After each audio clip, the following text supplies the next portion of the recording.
पिछली कहानी में हमने देखा था कि नॉर्मन एक बार फिर से उसी बीमारी का शिकार हो चुका है जिस बीमारी से ठीक होने में उसे 22 साल लगे थे। उसने अपना मोटेल भी शुरू कर लिया जहां पर उसने कई लोगों को मारा था। Hollywood silver screen presenting psycho part 3। कहानी की शुरुआत में मॉरीन नाम की एक नन को दिखाया जाता है जिसका ईश्वर से जिंदगी से पूरी तरह से विश्वास उठ चुका है। इसीलिए वो चर्च के ऊपर से कूदकर अपनी जान देना चाहती है, पर तभी वहां पर हेड नन्स आ जाती है और उन्हीं नन्स में से एक नन मॉरीन का हाथ पकड़कर उसे रोकने की कोशिश करती है, पर इस कोशिश में वो खुद गिर जाती है और उनकी मृत्यु हो जाती है। मॉरीन इस हादसे को बर्दाश्त नहीं कर पाती और वो चर्च छोड़ देती है। वो एक आदमी से लिफ्ट लेती है जिसका नाम ड्यूक है। ड्यूक उसे लिफ्ट देता है और जब अंधेरा हो जाता है तो मॉरीन का फायदा उठाने की कोशिश करता है, पर मॉरीन उसे रोकती है। इसीलिए वो बारिश में रात के अंधेरे में उसकी गाड़ी से उतर जाती है। ड्यूक अकेला यहाँ से निकल जाता है और अगली सुबह पहुंच जाता है नॉर्मन के मोटेल में। वैसे तो ड्यूक एक म्यूजिशियन है पर उसे पैसों की जरूरत है, इसीलिए नॉर्मन के मोटेल में वो असिस्टेंट जनरल मैनेजर की जॉब कर लेता है। वहीं शहर में दिखाया जाता है कि एमएस पूल के गायब होने के बाद शहर की पुलिस और जिस रेस्टोरेंट में एमएस पूल काम करती थी उसका ओनर परेशान होता है। एमएस पूल नॉर्मन की वही मॉम है जिसे उसने पिछली कहानी के अंत में मार दिया था। यहाँ रेस्टोरेंट में हमें एक लेडी को दिखाया जाता है जिसका नाम ट्रेसी है।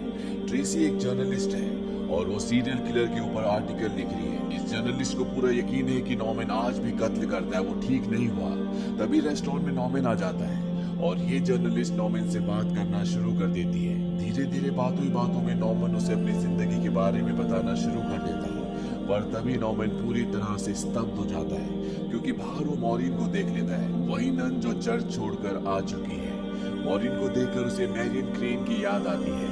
मैरियन क्रेन वही लड़की है जो इस सीरीज के पहले भाग में $40,000 चुराने के बाद नॉर्मन के मोटेल में रुकी थी और नॉर्मन ने उसका कत्ल कर दिया था। नॉर्मन रेस्टलेस होकर यहाँ से निकल जाता है। वहीं दूसरी तरफ भी दिखाया जाता है कि मॉरीन नॉर्मन के मोटेल में जाती है और जब वो ड्यूक को वहाँ देखती है तो घबरा जाती है क्योंकि रात को उसने उसका फायदा उठाने की कोशिश की थी। ड्यूक रात के लिए उससे माफी मांगता है और कहता है कि आसपास कोई भी मोटेल नहीं है, तुम यहाँ पर रुक सकती हो। मॉरीन के पास जितने पैसे होते हैं वो ड्यूक को दे देती है, लेकिन इन्हीं नोट्स में एक $5 का नोट फटा हुआ होता है। ड्यूक उसे अपने पास रख लेता है। अब यहाँ पर नॉर्मन आता है और वो मॉरीन को देखकर पूरी तरह से घबराया हुआ होता है। वो अंदर ड्यूक के पास जाता है और उसे पता चलता है कि मॉरीन को भी ड्यूक ने वही कमरा दिया है जो आज से कई साल पहले उसने मैरियन क्रेन को दिया था।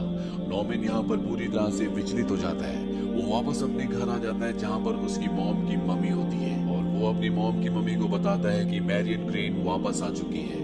उसकी मॉम उसे कहती है कि ऐसा नहीं हो सकता। नॉर्मन कहता है कि मैंने उसका सूटकेस देखा था, उस पर MC लिखा था, यानी कि मैरियन क्रेन। दरअसल जो नन उसके मोटेल में स्टे कर रही है उसका नाम मॉरीन बॉयल होता है, इसीलिए उसके सूटकेस पर MC लिखा था। पर अब नॉर्मन को ये लगने लगता है कि ये वही लड़की है जिसका उसने कई सालों पहले कत्ल किया था, वो वापस आ चुकी है। नॉर्मन की मॉम कहती है कि अगर तुम्हें ऐसा लगता है तो तुम्हें उसे मारना होगा। नॉर्मन कहता है कि नहीं, मैं ऐसा नहीं कर सकता।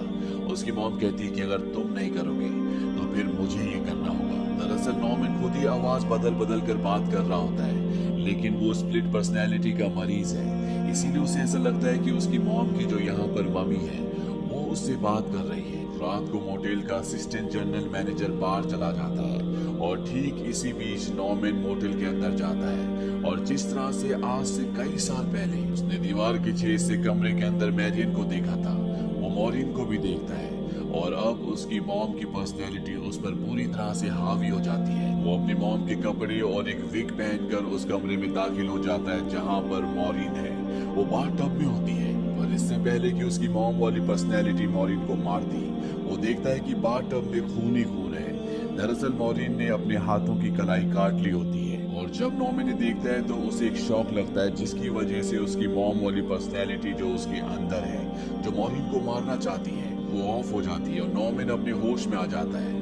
नॉर्मन उसको हॉस्पिटल ले आता है जिस वजह से उसकी जान बच जाती है। मॉरीन नॉर्मन को उसकी जान बचाने के लिए थैंक्स कहती है। नॉर्मन को यहाँ पर ये पता चलता है कि मॉरीन के पास कोई भी जगह रहने के लिए नहीं है, इसीलिए वो उसे कहता है कि हॉस्पिटल से डिस्चार्ज होने के बाद जब तक चाहे तुम मोटेल में रह सकती हो, इसके लिए तुम्हें कोई पैसा नहीं देना होगा। नॉर्मन यहाँ से वापस अपने घर आ जाता है और वहाँ पर वो एक लड़की को देखता है। दरअसल ये एक प्रोस्टिट्यूट होती है जिसे नॉर्मन का असिस्टेंट जनरल मैनेजर अपने एंजॉयमेंट के लिए यहाँ पर लाया होता है। नॉर्मन उस लड़की से बात करता है, पूछता है कि तुम कौन हो। वो लड़की बताती है मैं ड्यूक के साथ यहाँ पर आई हूँ, और साथ ही साथ वो नॉर्मन के साथ फ्लर्टिंग भी करती है। नॉर्मन उसे जाते हुए देखता है और कहीं ना कहीं उसकी तरफ अट्रैक्ट भी हो जाता है। अब जो उसका असिस्टेंट मैनेजर है वो और ये लड़की जब मेकआउट कर लेते हैं तो ड्यूक इस लड़की को वही 5 का फटा हुआ डॉलर देता है जो मॉरिन ने उसे दिया था। ये लड़की टेलीफोन बूथ पर जाकर किसी को कॉल करती है और तभी नॉर्मन वहां पर अपनी मॉम के कपड़े और विग पहनकर आ जाता है और इस लड़की को मार देता है। दरअसल जब भी नॉर्मन किसी लड़की की तरफ अट्रैक्ट होता है तो इसके बाद उसकी मॉम की पर्सनैलिटी उस पर हावी हो जाती है, जो उससे इसलिए कत्ल करवा देती है ताकि नॉर्मन और उसकी मॉम के बीच में कोई भी ना आ सके। अब अगले दिन नॉर्मन के मोटेल में बहुत सारे लोग रहने के लिए आ जाते हैं। साथ ही मॉरिन भी अब हॉस्पिटल से डिस्चार्ज हो चुकी है। मॉरिन अब कहीं ना कहीं नॉर्मन को पसंद करती है। रात को ये दोनों एक दूसरे के साथ इंटीमेट भी होने वाले होते हैं और नॉर्मन ऐसा करने से मना कर देता है।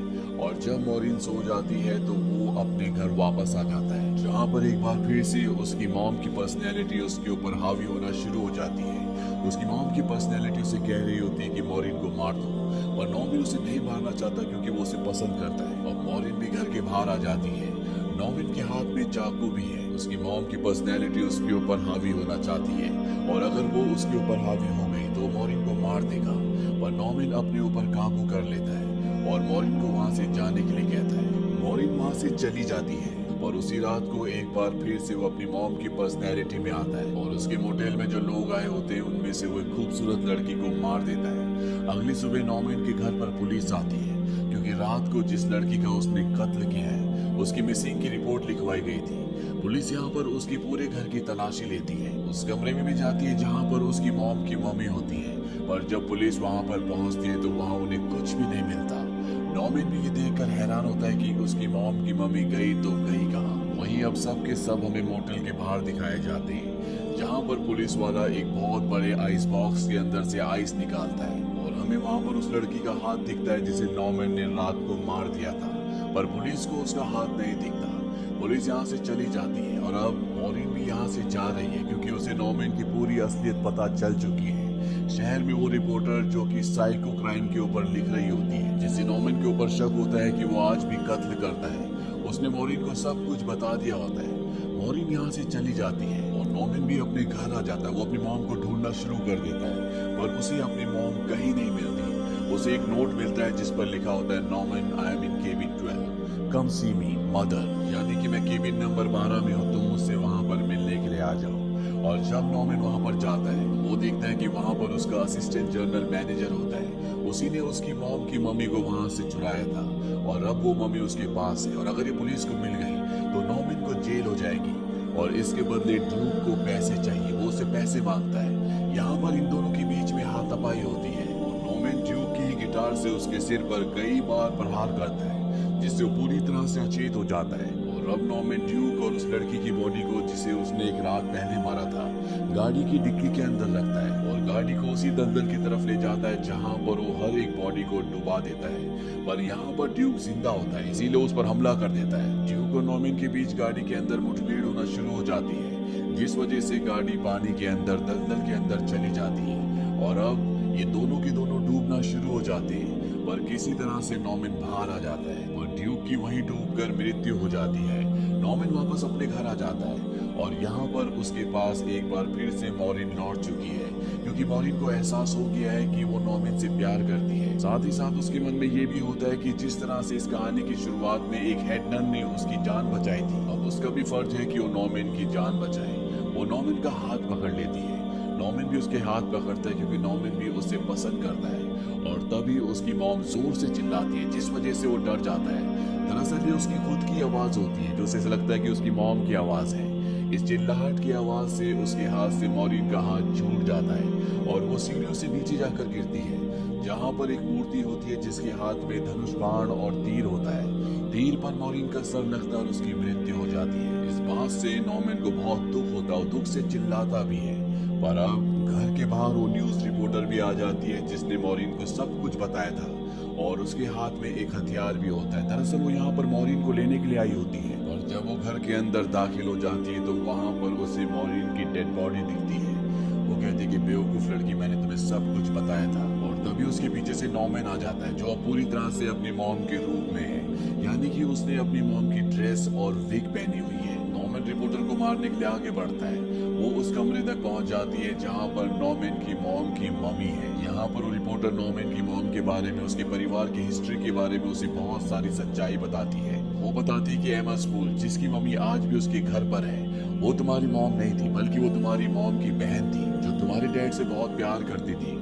और तुम्हारे डैड ने तुम्हारी मॉम से, यानी कि एमा की बहन से शादी कर ली। ये बात वो बर्दाश्त नहीं कर पाई और शादी के कुछ सालों के बाद उसने तुम्हारे डैड को मार दिया। साथ ही वो तुम्हें अपने साथ किडनैप करके भी ले गई और उसने अपने आप को यकीन दिलवा दिया कि तुम उसकी असली बेटी हो। पर जब पुलिस ने उसे पकड़ा तो तुम्हें तुम्हारी असली मॉम के पास भेज दिया गया। मोमिन अपनी मॉम की आवाज में बोलता है कि तुम झूठ बोल रही हो। साथ ही साथ वो अपने कपड़े उतारना भी शुरू कर देता है, यानी कि अपनी मॉम की ड्रेस। और अब वो रिपोर्टर के सामने पहुंच जाता है। उसे मारने के लिए वो चाकू उठाता है, पर चाकू का वार वो उस पर ना करके यहाँ पर जो मम्मी है, यानी एमा स्पूल, जो कि नॉर्मन की मॉम की बहन है, उस पर करता है। वो उस मम्मी के टुकड़े टुकड़े कर देता है। रिपोर्टर की जान बच जाती है और अगली सुबह यहाँ पर पुलिस आती है, जो नॉर्मन को अपने साथ ले जा रही है। पुलिस वाला नॉर्मन को कहता है कि तुम अब जिंदगी भर बाहर नहीं निकल पाओगी, पर नॉर्मन कहता है कि मैं आजाद हो जाऊंगा।